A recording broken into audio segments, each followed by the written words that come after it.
సంక్రాంతి సందర్భంగా రిలీజ్ అయిన గుంటూరు కారం మూవీ అభిమానులను అంతగా ఆకట్టుకోలేకపోయిందని చెప్పొచ్చు. త్రివిక్రమ్ దర్శకత్వంలో వచ్చిన ఈ సినిమా థియేటర్స్ దగ్గర అభిమానులు బోర్ అని నిరాశగా చెప్తున్నారు.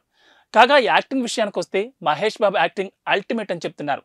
శ్రీలీల మాత్రం ఎప్పట్లాగే ఆమె యాక్షన్ అంతగా మెప్పించలేదంటున్నారు. తమన్ మ్యూజిక్ చూసుకుంటే సినిమాకి మంచి ప్లస్ అనే చెప్పొచ్చు. మాటల మాంత్రికుడు త్రివిక్రమ్ తనదైన మార్క్ దాటలేకపోయాడు.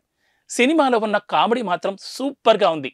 వెన్నెల కిషోర్ కామెడీ ప్రేక్షకులను కడుపుబా నవ్వించేలా ఉన్నాయని చెప్పొచ్చు.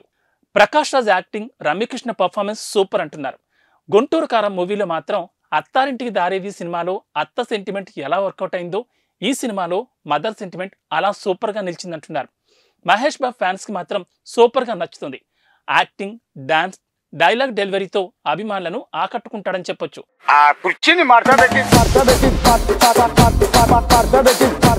కాకపోతే ఫ్యామిలీ ఆడియన్స్ కొంచెం ఏదో మిస్ అయిన ఫీలింగ్ తో మాత్రం బయటకు వస్తున్నారు. ఓవరాల్ గా ఈ సినిమా సంక్రాంతి బరిలో నిలవలేదని చెప్పుకోవచ్చు. కానీ ఎక్కువ థియేటర్స్ లో రిలీజ్ కావడంతో కలెక్షన్స్ మాత్రం రాబట్టే అవకాశం ఉందనే చెప్పొచ్చని సినీ అభిమానులు చర్చించుకుంటున్నారు.